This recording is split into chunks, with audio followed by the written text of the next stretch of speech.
pero más que de política, de la antipolítica. Su origen, sus consecuencias, a quién conviene, cómo se rompe ese círculo. Vamos a comenzar, de hecho, definiendo, porque podemos haber estado utilizando el término de manera equivocada durante algún tiempo, ¿no? Y es el motivo por el que hemos invitado a nosotros el día de hoy a dos muy especiales expertos en la materia.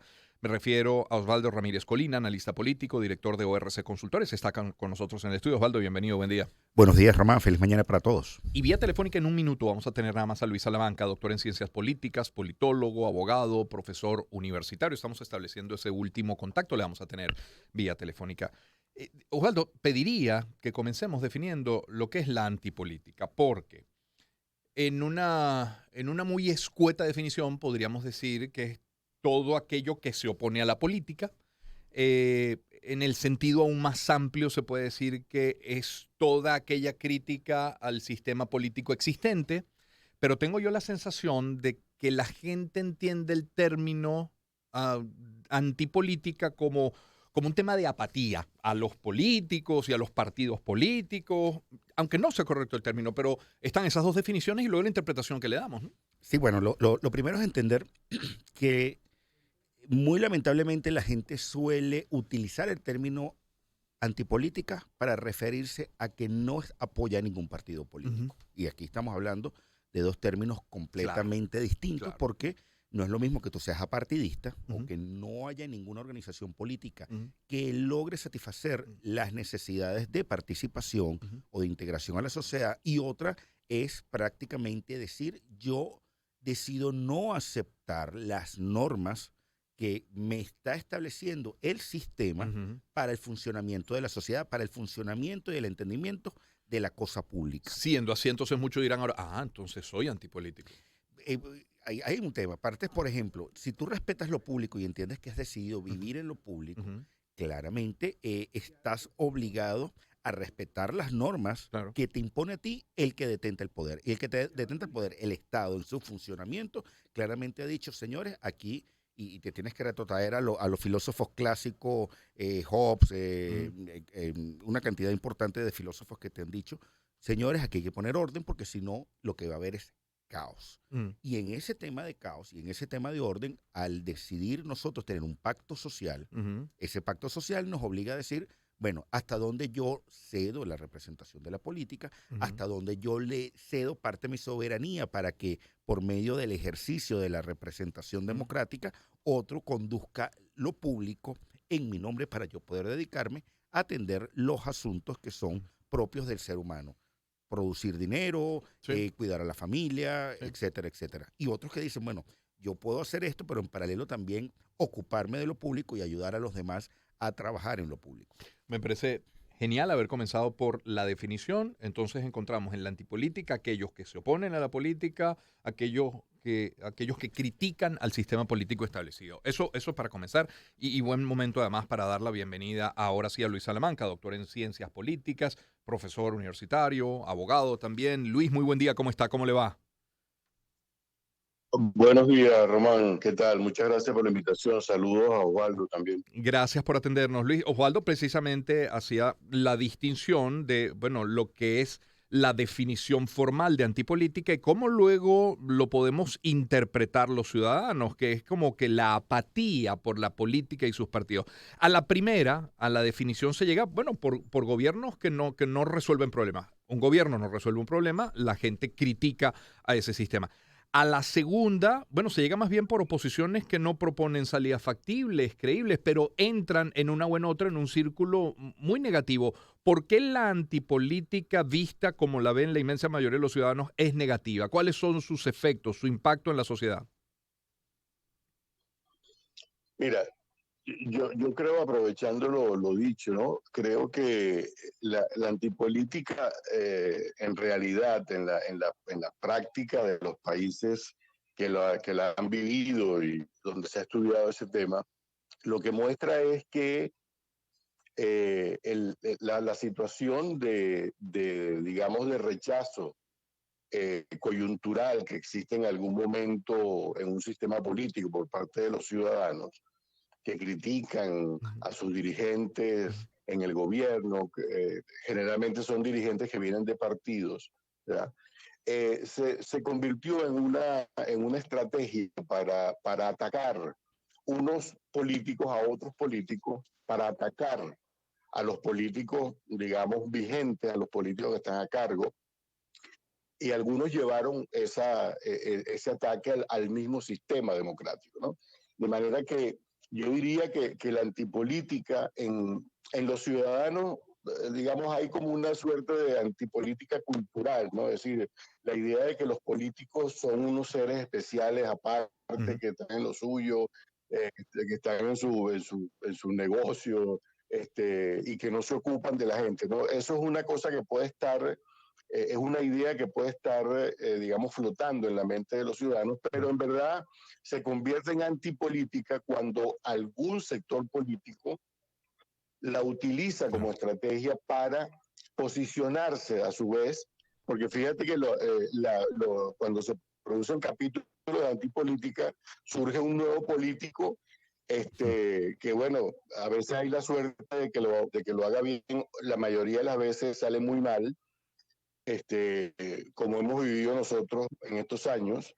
Entonces, digamos que sin ese componente de utilización de la insatisfacción popular con los políticos vigentes, presentes, no se puede entender la antipolítica. Y yo llevaría el tema, digamos, lo aterrizaría en una de sus expresiones más claras, que es el antipartidismo. Sí. La antipolítica se expresa finalmente como antipartidismo. Es decir, estamos en contra de los partidos, pero estamos en contra de ciertos partidos, o sea, los partidos que han gobernado, pero ese es el caso venezolano, es decir, por ejemplo, en los 90, acá en Venezuela, hubo un clima antipolítico muy fuerte, expresado fundamentalmente en antipartidismo y en antipolíticos específicos, porque no cubría todos los partidos de la época, cubría solo los partidos del establecimiento. Entonces, hay que situar, digamos, más dinámicamente el tema para poder captar finalmente que se ha convertido realmente en un recurso, sobre todo en los últimos tiempos, en las últimas décadas, se ha convertido en un recurso de políticos de siempre, de izquierda, de extrema izquierda, incluso hasta de extrema derecha y de derecha, para llegar al poder. Y una vez en el poder hacen política. O sea, eso de pretender que tú vas a acabar con la política, eso es una ilusión, pero una ilusión peligrosa, porque la política es el cómo nos movemos en una sociedad que tiene millones de habitantes y que tiene problemas, tiene posibilidades, dificultades, y cómo hacemos con eso. Pues eso es la política. Claro. Entonces necesitamos política. Es la voz del doctor Luis Salamanca. Tenemos en el estudio Osvaldo Ramírez Colina. Osvaldo, más allá de lo semántico, de la etimología del término, más allá de la propia palabra, de la definición con la que comenzamos, vamos a hablar de realidades. Ubiquémonos en un país en el que su gobierno no responde a las necesidades del ciudadano. Ubiquémonos en un país en el que los partidos de oposición pues tampoco ofrecen una salida viable, visible, factible. Que el tiempo además va jugando al desgaste de ese ciudadano que empieza a apartarse de la política. ¿Cómo hacer? Y creo que es el reto para animar a ese ciudadano, para convertir al ciudadano en elector y luego sacar un dividendo, un provecho político electoral. ¿Cómo? Mira, estamos atravesando, ojo, yo creo que hay que ver mucho más allá todo el sistema occidental y yo creo que se está atravesando una crisis del paradigma de la democracia liberal. Ese paradigma de democracia liberal que prácticamente permitió que hubiera gobiernos democráticos. Hoy día se desdibujan las formas de gobierno, se desdibujan un poco los regímenes y la ciencia política, la teoría política, incluso no puede dar respuesta a los híbridos de modelos que tú tienes hoy día, por ejemplo, un Brasil o Víctor Orbán en Austria, etcétera. ¿Qué tienes que hacer? Y yo creo que aquí partimos por el ejercicio, en primer lugar, el entendimiento del ciudadano de que tiene que tener la capacidad de articularse con otros para la acción inicialmente social, acción política en lo micro, pero es entender tu rol como ciudadano. Y ese rol como ciudadano lo hemos estado viendo en las últimas mediciones del Frequency 58 de la encuestadora de ORC Consultores. Hemos encontrado que la mitad del país dice hoy yo no estoy con nadie. El problema de que yo no estoy con nadie es que tú te despolitices, que simplemente asumas ya simplemente el desprecio absoluto por lo público, por la política y por los partidos. El primer tema es decir, cómo yo me articulo con otro para efectos de lograr esas pequeñas reivindicaciones sociales. Eso luego te permite tener muchas pequeñas organizaciones articuladas realmente en función de la acción política. Pero hay un tema también paralelo y es la confianza en los partidos políticos. En esa confianza en los partidos políticos es entender en esa eterna dicotomía que hay entre personalismo político, que lo hemos estado viendo en un surgimiento y como parte también de la crisis del modelo de la democracia liberal, en donde el que logra atraer al elector por un tema casi mesiánico, comienza a competir contra la institución del partido y el partido no logra generar un proceso de entendimiento entre muchos líderes para evitar el decir, bueno, que yo soy de Pedro, yo soy de Luis, yo soy de Osvaldo, a decir, mira, no, yo soy o apoyo lo que me diga determinado partido. Problema, la sociedad venezolana hoy te entiende y te identifica que es muy poco lo que hacen los partidos políticos en pro del bienestar del país. Entonces, tiras la pelota en la cancha hacia el otro lado, que es la de los partidos. Y justamente allí es decir, bueno, ¿qué tengo yo que hacer como partido para poder atraer a la gente? Y primero, cuidado, si es volver a la política 0.1, es volver a la política en donde claramente yo me conecto con el ciudadano y lo ayudo. Y aquí viene la distinción. El partido de oposición no es partido de gobierno. Claro. Tú tienes que tener gabinetes de sombra, tú tienes que estar criticando o apoyando las políticas públicas, las políticas económicas, dependiendo del momento del país, porque hay momentos críticos cuando algunas naciones enfrentan. El caso de Ucrania, por ejemplo, en donde la gente dice, mira, tenemos que jugar alineados con el liderazgo, o el caso de la Unión Europea ahorita con una crisis de gas, etcétera, y dice, tengo que jugar alineado con el liderazgo, y eso te lleva a decir, bueno, apoyo al gobierno en sus políticas públicas o me abstengo y le hago oposición diciendo qué haría yo si yo fuera gobierno. No te quedas solo en la denuncia y en esto está malo, está malo, porque llega un momento de la gente, sí, yo sé que está malo, pero ya el diagnóstico está claro. Está claro, pero dame soluciones. Claro. El problema es que yo no te puedo aportar soluciones porque yo no soy poder, porque no me has votado. Y ahí viene quizás la paradoja. Para que yo te vote, tú tienes que volverme a enamorar. Y es un ejercicio de persuasión política, de propaganda, de trabajo y de interpretación de que tu trabajo va a conducir a un mejor gobierno. Entonces, aquí comienzan los retos tanto para el ciudadano como para la institución del partido político. Claro. Osvaldo Ramírez Colina con nosotros, vía telefónica, el doctor Luis Salamanca. Luis, en un momento así como el que atraviesa Venezuela, ¿qué espera la gente? ¿Qué espera la masa opositora? ¿Espera un líder? Porque también la verdad es que se entró en una dinámica hace algunos meses como que cada quien está en lo suyo. ¿Y qué es en lo suyo? Pues trabajar, pues subsistir, pues tratar de procurarse la mejor vida posible. Y no está tan ganada la idea de vivir otra frustración política en su vida porque ya ha tenido demasiadas. Entonces, bueno, ¿qué espera la gente? ¿El liderazgo debe nacer fuera o debe nacer dentro desde la responsabilidad de la que hablaba Osvaldo? Bueno, eso no se decreta, ¿no? Sí. No hay fórmulas que te indiquen si es procedente de un lado o del otro, ¿no? En la coyuntura actual venezolana, yo siento que hay un antipartidismo reactivo a a las esperanzas frustradas que se generaron a partir de 2019. Ahora, lo que se debe de entender, porque la base de esas esperanzas frustradas era la necesidad de salir de un gobierno, ¿verdad? Que no es que ha construido un régimen de veintitantos años y que ha generado el cuadro socioeconómico que tiene el país, ¿no? El cuadro humano que vive el país. Entonces, digamos, esta coyuntura de antipartidismo, de antipolítica, tiene esos dos aspectos. Primero, un régimen que no ha funcionado, que creó un país que no fue el que ofreció. Aquí ha nacido un país oligárquico en lugar del país popular que tanto voceaba el fallecido presidente, y la gente ha pretendido cambiar eso.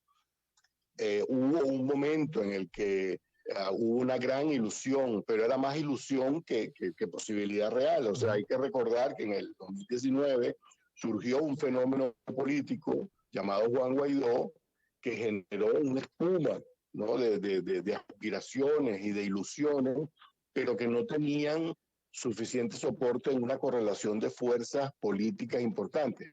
Por eso es que cuando se dice que la oposición no ha sido capaz de ofrecer una propuesta, hay que acotar que no es que no haya una propuesta, sino que lo que no ha tenido esa propuesta es el poder político suficiente para que se lleve a cabo. Entonces, si la gente tiene una reacción contra esto, la salida, en mi opinión, o la solución, en mi opinión, es ofrecerle en este momento, de cara a una fecha tan importante como 2024, ofrecerle una plataforma de posibilidades a ser construida, ¿verdad? En los tiempos que vienen, de manera que la gente pueda ver lo que están haciendo, enterarse, discutir, participar, y que finalmente eso se cristalice en unas elecciones primarias de la cual surja un candidato unitario. Pero además está planteado el problema de que, bueno, ese candidato puede ser inhabilitado, puede ser, digamos, sometido a distintos tipos de ataques por parte del gobierno. Entonces se abre la puerta para, bueno, necesitamos un outsider.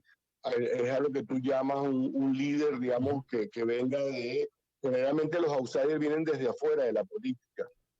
O sea, si no tiene esa característica, difícilmente se le puede llamar outsider. Claro. Ahora, el tema es que los outsiders tienen que querer ser outsiders, o sea, si no quieren, entonces obviamente, pero en ese punto, la oposición tiene que tener capacidad de responder si te desconocen el candidato. Claro. Ahora, antes de llegar allá, yo creo que hay que volver a la política en el sentido de que la gente vuelva a las caras a, digamos, la propuesta opositora, y la propuesta opositora, para que atraiga a la gente, tiene que convertirse en la corriente principal, sobre todo la corriente opositora mayoritaria, tiene que convertirse digamos, en el camino, digamos, más amplio, en la autopista, pues, digamos, para poder atraer a la gente, porque ahorita lo que vemos es una dispersión increíble. Hay más de 20 candidatos. Eso no es malo en sí mismo, pero muestra que no hay liderazgos internos en la oposición. O sea, cada una de estas personas que se lanzan o anuncian su lanzamiento, bueno, no ven en otro un líder para ellos. Ellos se sienten con capacidad de ser el líder. Entonces, el tema es gordo, pero se puede manejar. Y aquí la idea es que se le ofrezca a los venezolanos que quieren cambio político. Todavía hay un 80% de venezolanos que quieren cambio político, para que se le ofrezca una plataforma de lucha que les permita visualizar claramente lo que se viene, que yo creo que allí es donde estamos ahorita tratando de que esto se clarifique, pues, y donde la oposición la veo lenta. Veo que están trabajando, pero no sé qué están haciendo realmente, los veo lentos. El tiempo avanza, el régimen está haciendo su campaña claramente y bueno, y está buscando cohesionar a su gente. La oposición tiene mucha más gente que el gobierno, pero no la veo en la tarea de clarificarse internamente. Bien. Doctor Salamaca, gracias por su tiempo esta mañana, muy gentil. Muchas gracias, Román. Saludos. El doctor Luis Salamaca con nosotros. Osvaldo, ¿a quién le conviene la apatía, el desinterés por la política? No, al que detenta el poder siempre. Pero fíjate, permíteme darte estos datos que son frescos del Frequency 58. La intención de participar en primarias en el país en junio estaba en 28%, subió a 40%. Esta encuesta del 28 de agosto al 5 de septiembre, 1.134 muestras, confiabilidad 95%, margen de error 2.6.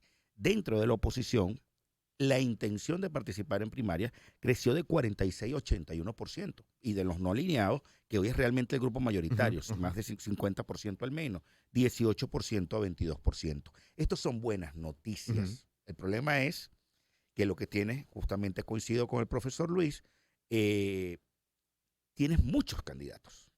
Eso no es malo. Eso yo creo que se va a terminar decantando. Claro. ¿Qué hago para concretar esa intención? Pero al final esto es potencia de voto. Entonces, esto es, vamos a una carrera de vehículos y sabes que el vehículo está en posición óptima para arrancar, porque no te va a participar todo el país en una primaria, eso es una realidad. Pero sí, yo creo que claramente la gente está interpretando que hay que confiar en el mecanismo de la democracia para efectos de la escogencia de un candidato. Problema, cuando te la juegas, porque a ti te pueden cambiar escenarios. Permíteme dibujar en una vía libre que ya la vivimos en el año 2018. Te adelanta la elección. Te la adelantaron un año. ¿Qué vas a hacer? Te agarran con la muy baja capacidad de organización de la gente, porque el punto es, volviendo a lo público, volviendo a la política, volviendo a los partidos, es que tú tengas la capacidad de que la gente pueda acompañarte a ti en una opción de cambio. Si la opción de cambio no es real, simplemente yo no tengo la capacidad de que logre generar la atracción necesaria de la mayor cantidad de fuerzas políticas. Y me atrevo a decir algo, lamentablemente en Venezuela se cree que existe una única oposición. Y no es verdad. Aquí nosotros tenemos identificados al menos 5 coaliciones y esas 5 coaliciones están divorciadas. Tienes potencia para que 3 se unan, pero no las 5 no van a participar. Entonces, esa aspiración de un candidato único no existe. No existe. Entonces, tienes que comenzar a jugar dentro de ese terreno. Del otro lado del espectro, y todos los partidos lo tienen, tú siempre vas a tener facciones de poder. El tema es hasta dónde concluyes, atraes a que todo el mundo navegue en una misma dirección con un liderazgo único o un conjunto de liderazgo. Y me voy un momentito a la historia de 2011-2012. Yo creo que uno de los grandes errores de la campaña del 2012 de Enrique Capriles fue no incorporar a 5 precandidatos de primarias a que fueran sus voceros y pudieras tener mayor alcance de territorio para lograr ampliar esa base que en ese momento tenías con el expresidente Chávez, que siempre estuvo punteando. ¿Por qué? Porque tenías personas que podían salir a hablar por ti, porque legítimamente, ok, yo perdí, pero tú puedes generar un proceso mucho más grande de apertura. Son pequeños errores, y aquí estamos haciendo una autopsia en una campaña electoral de hace 10 años, que muchos no van a recordar. Pero yo creo que hoy tú tienes un tema de oportunidades en el marco, insisto, de una crisis del modelo, de una crisis de la democracia.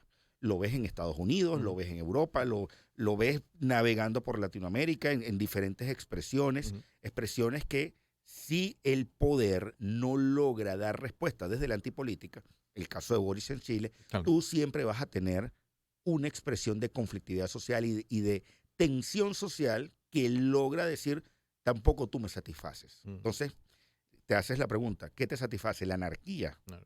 Javier Milei en Argentina, ¿no? Otra figura a destacar. Muchísimas gracias, Osvaldo, por acompañarnos esta mañana. No, vale, muchas gracias por la invitación. Siempre Osvaldo un placer Ramírez, estar con ustedes. Un gusto. Osvaldo Ramírez Colín es analista político, es director de ORC Consultores. Antes, Luis Salamanca, doctor en ciencias políticas, politólogo, abogado, profesor universitario. Permítame compartir algunos mensajes publicitarios o escuchar algo de música. Estaremos de vuelta conversando con Fran